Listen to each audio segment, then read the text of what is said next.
2025 has came and went, and I'm gonna be honest here, I was pretty disappointed throughout the entire year. So many projects came down the pipeline with a ton of promise, whether that be in premise, directors attached to it, actors, whatever it may be, and they all mostly fell flat on their face. It got to a point where I felt a deep sense of burnout, not only with this channel, but just watching movies in general towards the end of the year because nothing new was coming out, nothing was exciting me anymore. It felt like the fallout of the pandemic years and the actors' strike really hit 2025 hard, and there just wasn't a lot to talk about. Now don't get me wrong, in the best of the year list, there was a lot of shining gems. There are movies to take away from 2025 being like, okay, we have hope still. There are movies that are still challenging audiences. There are original ideas still being pushed to the forefront. But man, in this year's list especially, I had a hard time containing it just to 10 films. That's right, it's time to talk about my top 10 worst movies of 2025. There's a lot to get through, so let's just push through these dishonorable mentions and then get right to the list. For my dishonorable mention list, I'm going to be talking about Hard Eyes, which was a really shitty horror comedy that stuck in my mind throughout most of the year, how bad it was. Then we have The Conjuring Last Rites, which is just that franchise on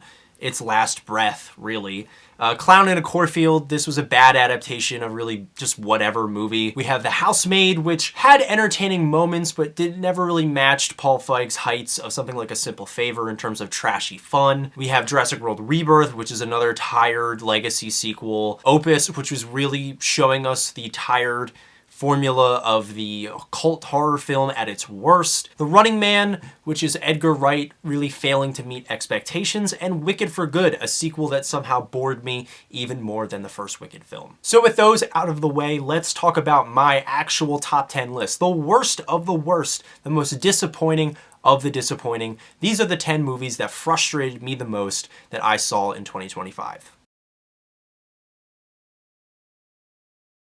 Kicking off this list, we have A House of Dynamite. This is Kathryn Bigelow's big return to the political thriller genre, and it was really doomed from the start. Coming at a time when mistrust in the government, especially in the US, is at an all-time high, this film's framing and overall tone just felt so out of touch. Bringing back Bush-era aesthetics was a pretty popular thing this year, and this was the worst culprit of them all. The dizzying choice to use handheld cinematography made the entire viewing experience quite queasy for me. While the film has a very talented cast, it's wasted on this paper-thin script. There was never a moment of tension that I latched onto. There was never a moment of insight where I felt like the film was cutting any deeper. It all culminated in this really sad affair that took one of our most interesting filmmakers and reduced her to nothing more than another mouthpiece.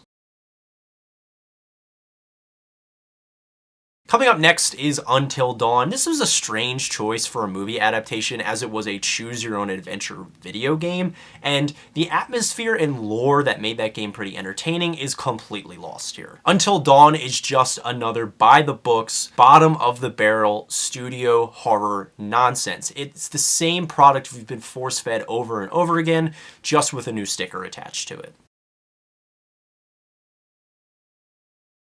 Speaking of studio nonsense, at number 8 we have Drop. This is Blumhouse at its absolute laziest. The gimmicky premise is just as trite in execution as it is on paper, and not one time was I engaged in what was going on screen. It postures as this modern-day Hitchcock thriller, but can barely clear the bar of the studio's usual schlocky affair. I'm glad that no one saw this movie, as audiences are starting to pick up on what I've been saying for years, that Blumhouse is where horror goes to die. This next movie up on the list hurts a little bit just because I wanted to like it. I wanted Anthony Mackie to show off his charismatic talents inside of the MCU machine. He seemed like the perfect guy to be a lead vessel for this new franchise moving forward. Unfortunately, they just recycled the same formula and crapped out a product that was woefully below average. Captain America: Brave New World really felt like Marvel grasping at any opportunity to regain fan interest, whether that be with casting someone like Harrison Ford in the main antagonistic role, or bringing back characters from arguably their most forgotten film, The Incredible Hulk. That decision really pissed me off because even the most die-hard of MCU fans don't give a shit about the Incredible Hulk film, and to bring back one of its characters as one of the main twist antagonists for this film just felt so effortless and so lazy. 2025 was an overall rough year for the MCU, and this was arguably its weakest point. A once promising franchise is given the Netflix special treatment of attaching your name to a shit movie just to get some IP recognition.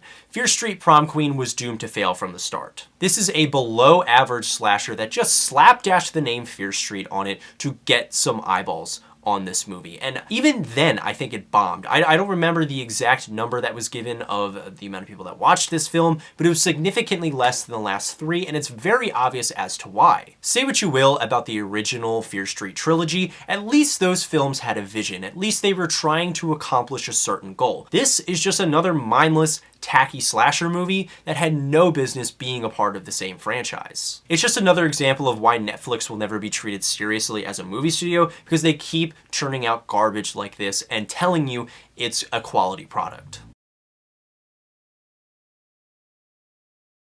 Looking back on this list, it really was a rough year for horror films. I Know What You Did Last Summer follows the Legacy sequel formula to an absolute T and makes for one of the most sleep-inducing watches of the entire year. Sticking so close to its source material, it never really had a chance to stand on its own two legs. And when it was just repeating plot points from the first movie for the hell of it, I checked out immediately and forgot about this film until I was making this list. Going into the part of the list where the movies start to actively piss me off, number 4 is a Minecraft movie. One of the earliest signs that 2025 was going to be a rough year for mainstream cinema. Everything about this film and the amount of money it made is awful for the art form. It's barely even a movie and just a collection of references and jokes that were going to please the fan base. I can't stand this film. It made my skin crawl to see it in the movie theater, and to see as much cultural recognition as it had, and to see as much of an impact as it had financially, really does make me worry for the future of movies in general, because this is slop. This is what we mean when we say modern cinema is dying. This is a perfect example of what is going wrong with studio executives today. And the fact that it was so successful is sending the exact wrong message, and I want this movie to be left behind in 2025. I don't ever want to talk about it again. I don't want to give it more attention because it is a cancer. Number 3 is a really silly film, Flight Risk, directed by Mel Gibson. This is pure cinematic garbage at its finest. It was hilarious from start to finish, so misguided, such the wrong tone, the wrong era for this kind of movie to be put out. I know that nobody else has even thought about this film since last January. I can't stop thinking about it just because of how much I was laughing. It was terrible in all the right ways, but man, it had to be this high just because of how poorly made Flight Risk truly is.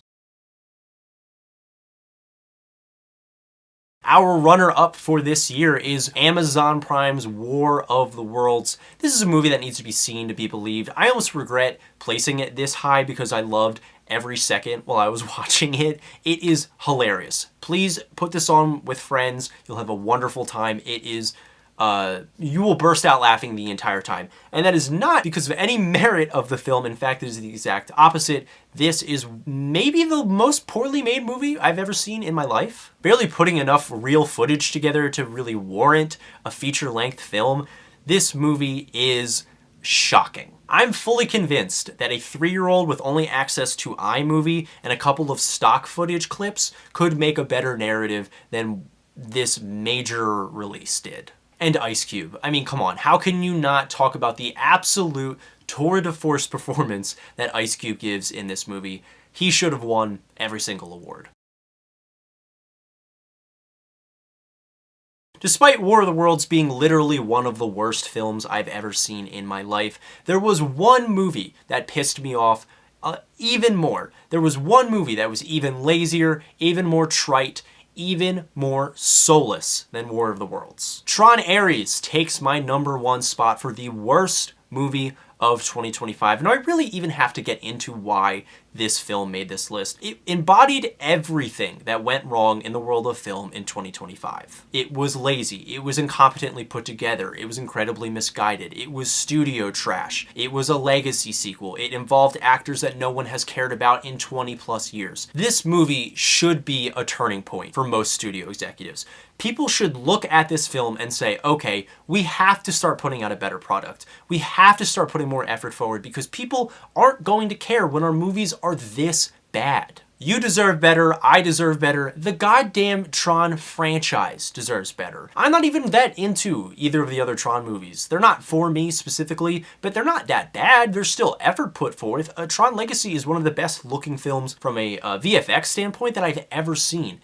This movie, it doesn't even remotely come close to that. And those are 6 out of 10s at best. Throw this in the garbage. Let's forget about 2025. Let's forget about Tron Ares and the rest of this garbage list. And let's move on to bigger and brighter things because that's what we deserve, right? We deserve to be entertained. We deserve to have quality entertainment. And we deserve to have the art of filmmaking be better than, at the very least, this piece of shit. So thank you guys so much for watching this list. It was a little hard to get through just because normally like my worst of the year list is kind of fun because we get to rip into some really poorly made films, and we had a couple of those this year, but it was mostly stuff that just pissed me off. It was mostly stuff that I don't even want to exist because its mere existence is worse for the world in general. So, excuse me, I'm glad to be done with them, and I'm glad to be moving forward.